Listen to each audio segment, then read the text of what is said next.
Community Viewpoint with John Pawlak and Maria Hurst.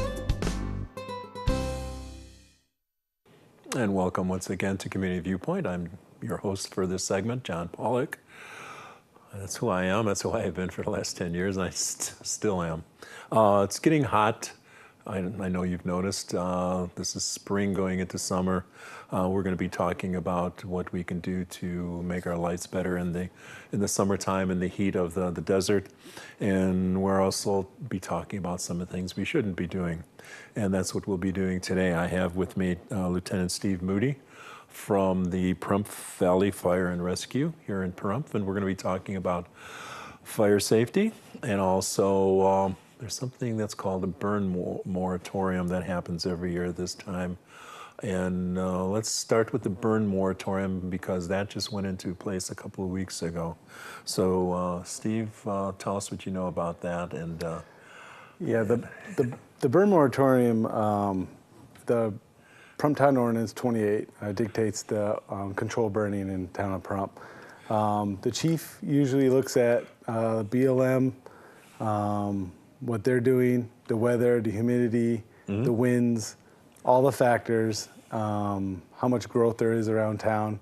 Right. And then the chief determines that we're going to shut down the burns for this, the safe season, for the fire season. So I believe it was May 30th. There is no more burning. There is no more control burning. No burning natural vegetation anymore. No barrel burns. And then we also have, everyday occurrence of people trying to burn trash, and trash is a big thing. They don't follow the ordinance, and it's a big problem for us, and it's a big problem for the community because they don't follow the moratorium, they don't follow the burn ordinance, and then it just leads our responses, our resources, and it's a big problem. So let's run it through. I was looking through my my burn permit, my registration. I think we put it away someplace. It used to be on the refrigerator. Run us through that. What happens? I call in originally to the fire department. Yeah, burn permits are free. You come down to the main fire station, down 300 North Highway 160. If you own the property, and you have to have liability insurance on the property, you get a burn permit. It takes 5 minutes to fill out. It's free. You get a burn permit. That burn permit is good as long as you own the property. Right. All right. So you get a burn permit. You get a copy. You also get a copy of the ordinance, and then it's pretty much you have to call Monday through Friday to burn. Burns are from 8 to 4. Winds permitted. So if it's below 5 miles an hour at 9 o'clock in the morning, and all of a sudden at noon the winds picks up to 20, it's your responsibility to to extinguish the fire, to put the fire out. Monday through Friday, and then I believe on the weekends they have to be from 8 to noon, and no burning on holidays.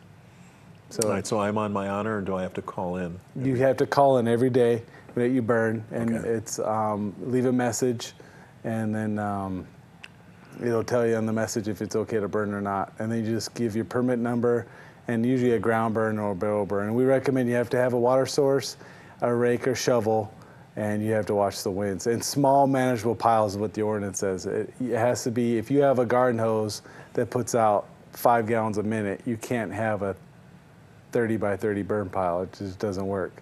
So small, I usually say 3 by 3 piles, burn it slow, and then just watch the winds. But you can't burn now till probably, I believe the fire chief usually opens it up probably end of September, October time. So. And then we're burning what? Natural vegetation, which consists of salt cedar, weeds, tumbleweeds, stuff like that. No processed wood, no trash, no plastics. I believe in the ordinance you can burn paper. A lot of people shred, their paperwork document. I believe you can burn those. I'd have to look at the ordinance again, but pretty much just natural vegetation. So if you smell plastic, that's not supposed to be in there. And there is it is an ordinance. There could be a fine to it.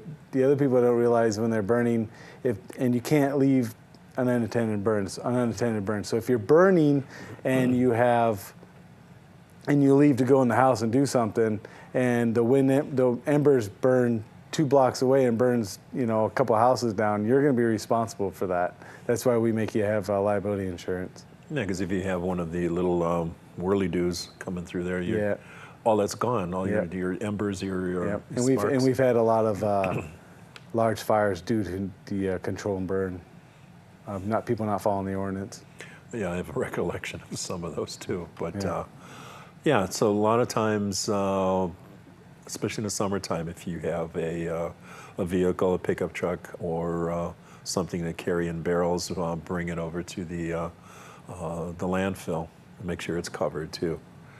But so that's open 6 days a week, I believe it's 7 days a week. Is it 7? Yeah, the thing with the winds around here get us real nervous. Red flag conditions where BLM, Forest Service, with the high winds and the low humidity and stuff, we always get the southerly winds from the south in the summertime, and it's a bit major hazard for us when we get these fires. Even when we get structure fires and then we can contain them, we always have to worry about the embers a couple blocks away. Right. And sometimes we have a brush truck doing ember patrol, or we have BLM, if they're available, their engine will come. If we're on a structure fire, they'll come and actually do ember patrol around the neighborhood to make sure that nothing else catches on fire. Oh, I didn't know that. Yeah. So we work good partnership. We have good mutual aid agreement with them, and we'll call them and we'll set that up. That's important with the mutual aid agreements, yes. Now, since we were mentioning this is summertime, what are some of the other things we should be looking at when the weather gets hot, warm and hot? Yeah, well, we come into the heat. The control burns are closed now, but fireworks is a big thing for us.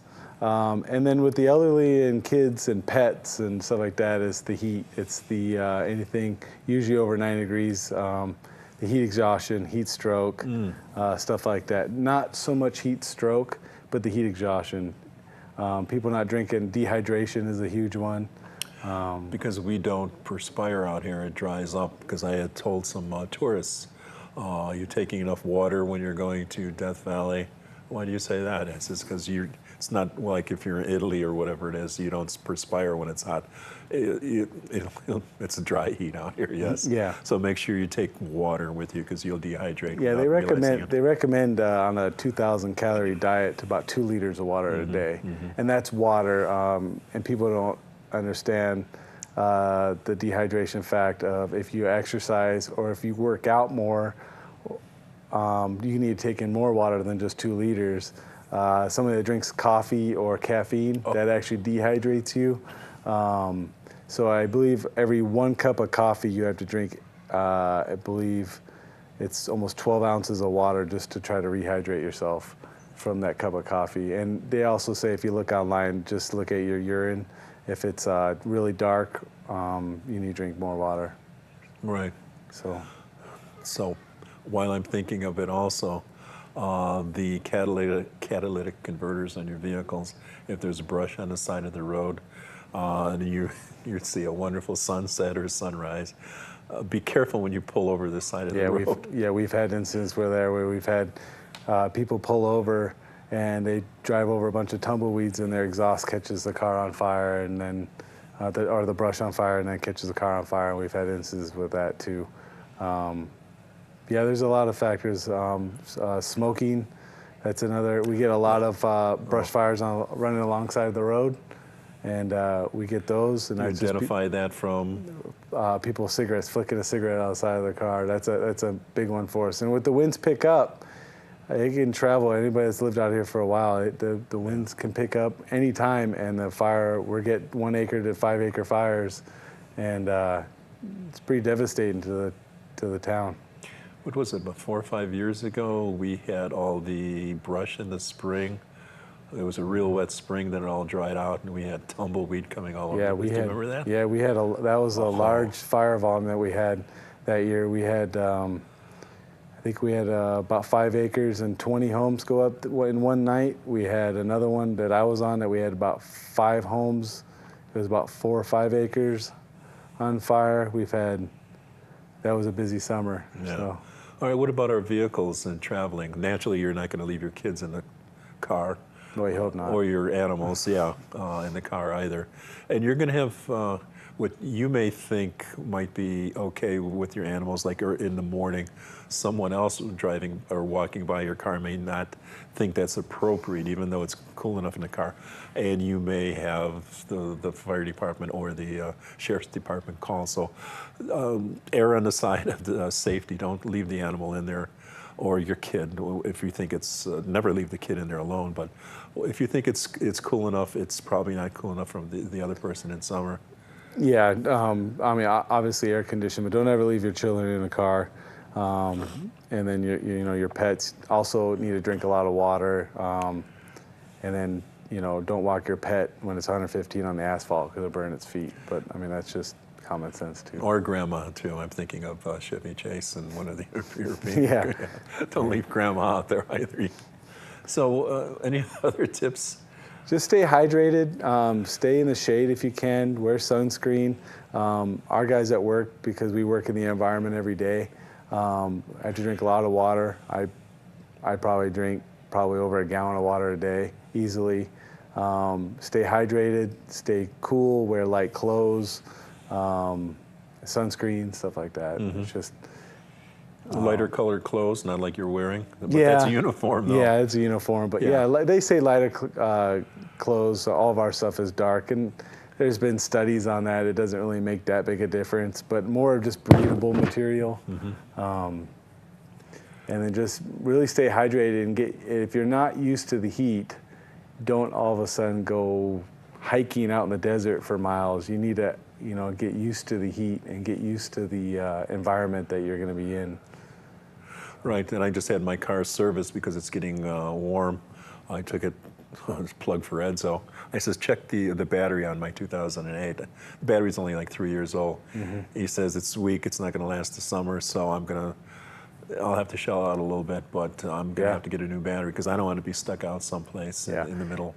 Yeah, that's another thing. And the roads are usually a little slicker when it's hot, especially when we get little rains here and there. The oil on the roads. That's a good one. And our MVAs, our car accidents increase when it rains, especially just a little bit because the oil that's been on the road from the tires, it just makes it really slick. So be careful when it rains too out here, especially when in the hotter temperatures. The roads are really slick, and we get an increase of motor vehicle accidents for sure. Right. So we're just about out of time. Thank you, Lieutenant. So much. It's just a wealth of knowledge. And we both have water here, so make sure you bring a lot of water no matter where you go. Thank you. Thank you. Thank the Chief for letting you come down here, and we'll see you in the next segment.